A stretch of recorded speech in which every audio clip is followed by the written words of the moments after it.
Cara, você me falou uma parada na sexta, eu reiterei com você no sábado, na segunda você já mudou. E aí a gente foi entender o que tá rolando. O governo Bolsonaro entendeu que, não quero saber se é bom, se não é. Cara, não dá pra bater de frente com as pessoas aí também, né? Vamos deixar eles fazerem as manifestações aí. E faz a manifestação. E aí colocou todo mundo pra defender uma manifestação que era, de fato, golpista, isso em 2019. E tava só a gente falando, gente, isso é loucura. Não pode. Foi aí que teve o Derrete MBL. Foi aí que teve um racha mesmo. E aí, cara, nessa hora a gente sangrou. Por quê? Uma analogia que eu sempre faço é o seguinte. Imagina que você é aquele cara do Titanic, que você tá lá em cima no mastro, aí você vê de binóculos e fala um iceberg. Aí você desce, avisa o capitão, avisa todo o navio, tem um iceberg, nós vamos bater. E a galera fala, Titanic é inafundável. Esse navio aqui nunca vai naufragar. Cala tua boca, você tá louco. Foi exatamente essa sensação que a gente teve. A gente avisando e a galera, cala a boca, vocês estão falando besteira, o Bolsonaro é maravilhoso, o Bolsonaro não sei o que lá. Todo mundo, cara, se voltou contra a gente. Pra você ter uma ideia, o MBL perdeu 400 mil inscritos em, 4 ou 5 dias. Eu perdi 100 mil inscritos em um dia. E a gente se reuniu. E a gente falou assim, cara, o que a gente faz? Nós estamos na maior crise que a gente já viu. Tá todo mundo ferrado, a gente só tá apanhando. E aí a gente teve uma conclusão, a gente só tem 2 opções. A primeira opção é o seguinte, a gente manter o nosso discurso, que é o que a gente acredita, e sangrar talvez até a morte. E o segundo era puxar saco do Bolsonaro e ganhar com isso. Ganhar dinheiro, inclusive, e likes, e entrar na onda dos caras e ser mais um no fim. Alguém tá afim de fazer isso aqui? Todo mundo, não, eu não tô afim. Vamos pra cima então, vamos sangrar junto. E nós sangramos junto. Nem o Holiday não falou nada? Ninguém, cara. O Holiday tava junto. Nessa época todo mundo tava junto. Porque agora virou outra... Mas calma que o assunto Holiday é outra coisa. É que assim, a gente tá em 2019. A gente tava tentando fazer recapitular no tempo. Claro. O que rolou naquele período que o Arthur descreveu que foi isso aí? O governo Bolsonaro... já começa também uma demandada de influenciadores e tal? Não, os influenciadores... Assim, a pergunta é quem não ficou com o Bolsonaro? Naquela época ficou a gente, logo depois o Danilo, começam a apertar o Danilo já é cancelado por eles. A grande virada de chave foi em outubro por causa do Aras. Quando eu coloco Augusto Aras, aí o próprio Nando falou, tô fora. E aí uma turma pequena ainda rompe. Mas tudo bem, isso é uma briga dentro da direita. O que interessa é, o que esses caras ficavam tratando nesse tempo?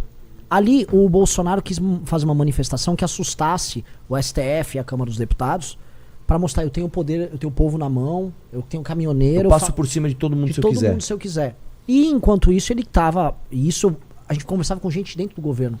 Ele tentava cooptar a gente das Forças Armadas. Esses 8 mil cargos que ele botou de gente das Forças Armadas dentro da máquina do governo federal não foi só porque ele considerava militares mais técnicos. Só uma coisa, só pra você entender o número. 8 mil cargos na mão de militares é um recorde histórico. Nem o governo militar teve tanto cargo militar no governo. Então o que o Bolsonaro fazia ele tentava aparelhar as instituições militares. O Olavo e a turma do Terça Livre e toda essa galera deles atacava e cancelava generais que não eram favoráveis à tese golpista. Então, por exemplo, o Olavo chamava o Vilas Boas, que tá doente, coitado, uma doença complicada, degenerativa. Ele é o Vidas Boas. O Santos Cruz era atacado. O Santos Cruz era herói de guerra. Uma tosca e nojenta deles. E aí ele atacava, e eles foram cancelando. Era relatado pra gente, era uma coisa desesperadora pra gente explicar. Era relatado assim pra gente. Assessores de deputados bolsonaristas que... Os assessores eram amigos nossos. Eles falavam, Renan, o Alan dos Santos tá montando, sei lá, bate-papo, vamos ler teoria revolucionária sobre Lenin, vamos discutir Lenin, tomada do poder na Revolução Russa. Lá na casa chamava assessores de deputados pra ficarem estudando o que fazer. E era uma coisa maluca, é uma coisa até infantil de você comentar, mas... Né? Vem aí a grande oportunidade histórica do bolsonarismo pra isso, a pandemia. Quando a pandemia surge, e aí surge essa briga do STF com o Bolsonaro, isso começa a ficar mais claro, ali, nesse momento, você tem o bolsonarismo radicalizando, porque ele queria ser rebelde, eu não consigo governar, quem governa é o STF. E ali o STF, já com aquele inquérito do Xandão, ele... Não é do Alexandre, é do É que, assim, ele começa a ir pra cima demais. De onde surge esse inquérito? Esse inquérito, originalmente, ele começa... E a intenção desse inquérito era pegar a Lava Jato, verdade seja dita, era pegar a Lava Jato, muito menos o bolsonarismo, mas a Lava Jato, e eles estavam preocupados com ataques que aconteciam ao STF. E eles achavam, dentro do STF, que de alguma maneira os ataques que os ministros sofriam eram indiretamente tocados pela turma da Lava Jato. Eles achavam que eventualmente podia ter a ver com vir pra rua, com o MBL, que eles achavam ali dentro que eles eram... A gente era braço do lavajatismo, na época do Dallagnol, queria fazer um fundo multibilionário de dinheiro recuperado da Lava Jato para patrocinar campanhas contra a corrupção. E aí o STF e o sistema político brasileiro, e essa é a verdade, a elite política brasileira que estava sendo presa, que envolve MDB, PSDB, PT, que tinham representantes no STF, sentam e falam, vamos se pactuar aqui, vamos acabar com essa Lava Jato, vamos acabar com essa bagunça. Tá ruim. Entrou um maluco no poder que tá querendo dar um golpe, isso já começo de 2019. Vamos pra cima. E no começo eles queriam ir pra cima da Lava Jato. Aí quando eles foram ver, eles viram que não era da Lava Jato que estavam vindo os ataques. Era do próprio bolsonarismo, que tinha montado essa estrutura de guerra em redes sociais pra atacar ministro do STF e lideranças do parlamento. Por exemplo, o Rodrigo Maia era um problema pra eles. A manifestação dia 26 de maio foi pra casa do Rodrigo Maia, que era o presidente da Câmara. Eles estavam indo pra uma tática do tipo, vamos cercar, vamos pra cima, vamos derrubar, vamos xingar, vamos difamar. E é isso aí. E aí o Alexandre de Moraes, ele foi colocado como se fosse uma espécie de... Essa é a primeira grande quebra que o sistema... A origem do problema do monarca tá aí. Quando o sistema... E o monarca concorda, já conversei isso com ele. Ele decide, a oligarquia que administrou o Brasil desde a Constituição de 88 decide, vamos nomear um representante nosso, que é o Alexandre de Moraes, e esse cara aqui ele vai fazer o que precisa ser feito num inquérito heterodoxo, no mínimo, um inquérito criativo, que vai pegar todo mundo e a gente vai pra cima. A gente pode discutir depois quais são as teses na cabeça do Alexandre de Moraes pra fundamentar isso. Mas eles veem que existe um problema, um atentado contra a democracia, que é a Lava Jato no começo, e que depois se torna o bolsonarismo. E eles percebem que há um plano sendo tocado pelo Bolsonaro e seus militantes para um golpe de Estado.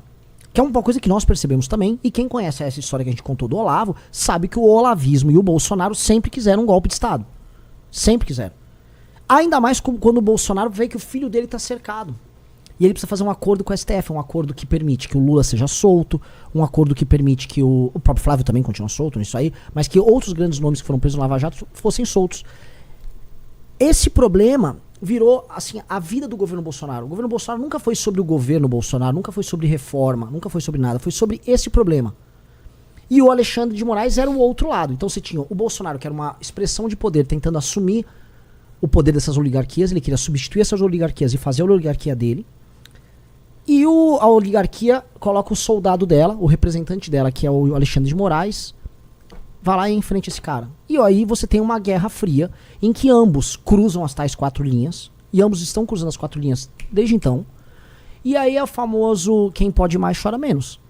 O Bolsonaro armou manifestações atacando Alexandre de Moraes. Houve militantes do bolsonarismo que atacavam parentes, filhos de Alexandre de Moraes. O jogo foi sujo onde podia. E enquanto o Bolsonaro tentava ganhar tempo para cooptar a gente dentro das Forças Armadas, tentou usar a pandemia para infiltração nas polícias, para organizar manifestações contra governadores e prefeitos. Se a gente for lembrar, o Alan dos Santos, quando pegaram na busca e apreensão material na casa dele, encontraram lá, olha, precisamos usar as polícias para atacar prefeitos e governadores. Os militantes deles, os formadores de opinião, todos falavam que, olha, precisamos da polícia. E o uso, a instrumentalização da polícia como se fosse uma rebelião contra os governadores, que as polícias obedecem aos governadores, era uma das armas dos caras. Inclusive a gente viu agora como a polícia do DF foi leniente com o Bolsonaro. E isso em 2020 cresce demais na pandemia. Vira um clima quase de guerra. O Bolsonaro fazia manifestações a cavalo na frente de quartel. Em 2020, no meio da pandemia. 21, o tema muda, deixa de ser pandemia, passa a ser urna. Ele começa urna fraudada, urna fraudada, urna fraudada, urna fraudada.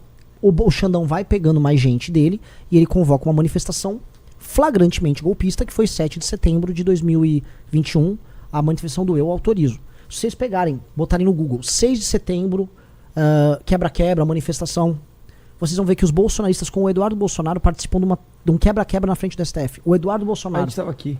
A gente tava aqui. É mesmo? Meu Deus, a gente tava aqui. Verdade. A gente tava aqui. A gente recebendo as notícias em tempo real. O que será que vai acontecer hoje que a gente tá aqui? Caramba. Então, nesse dia, a gente falou, olha só, os caras estão tentando uma manifestação / golpe de Estado. Só um micro parênteses aqui. Você perguntou da Janaína. Nesse dia, a Janaína defendeu o Eduardo. É. Mas, tudo bem, hoje me parece fazer sentido isso. Mas essa ideia de golpe me parecia sempre tão maluca. Como que vai fazer um golpe, cara? Não tem apoio popular pra isso, não tem... Tem apoio. Os outros países não ia sofrer sanções, os outros países e tudo mais. Ó, eu vou te dar fonte. Tem um estudo da UFMG sobre a Revolução Caminhoneira de 2018, em que 83% da população era favorável ao que estava acontecendo. E defendiam uma intervenção militar ou um golpe de Estado. Os brasileiros não confiam no sistema político nosso. Porque o sistema político nosso não é confiável. E é uma coisa que o Monark levantou. Eu tenho essas conversas com o Monark. O quão legítimo é o sistema político brasileiro, sendo que ele é construído por uma oligarquia para tomar dinheiro de quem trabalha e produz e abastecer essas oligarquias. Então o sistema desculpa o termo, é escroto mesmo, é injusto, ele é feito para roubar a gente mesmo, os políticos vivem de roubar a gente, os acordos que acontecem em Brasília são só para isso, a democracia brasileira é uma mera formalidade, porque você não tem, se eu quiser montar um partido eu não consigo montar. Os donos dos partidos dispõem do dinheiro e eles escolhem quem pode ser candidato ou quem não pode ser candidato. A democracia no Brasil é um teatro em certa medida. E esses caras que estão falando que defendem a democracia, né, desde a imprensa até o próprio STF, como defensores de uma formalidade, é um ritual que valida a existência dessa oligarquia que vive de roubar a gente. Mas apesar de tudo isso... Sim. Ainda é o sistema que nós vivemos. Exatamente. Não só isso. Deixar claro, é lógico. Isso. Gente, não estou tentando defender o golpe. Eu tô do outro lado. Exatamente. Mas eu tô falando assim, essa é a percepção do brasileiro, e essa percepção, ela não está totalmente errada. Essa percepção, ela tem um grau grande de realidade, porque a pessoa percebe que ela paga o imposto, ela é roubada, que os políticos estão ricos, que todo mundo fica decidindo o próprio aumento do salário, todo mundo percebe que há um descolamento entre o que ela recebe de quem governa ela e o que ela devolve. E aí as pessoas, então, quando alguém fala, vou romper, vou prender esses bandidos aí, tudo que estão no poder, as pessoas gostam. Assim, só pra você entender, não é que a pessoa entendeu a tese, gostou da ideia do Olavo porque realmente... Não é muito isso. É uma coisa meio... É muito raso. Né? Tanto que as palavras de ordem, elas são muito... sempre genéricas. Por exemplo, Supremo é o povo. Se você parar pra pensar assim, o que significa Supremo é o povo dentro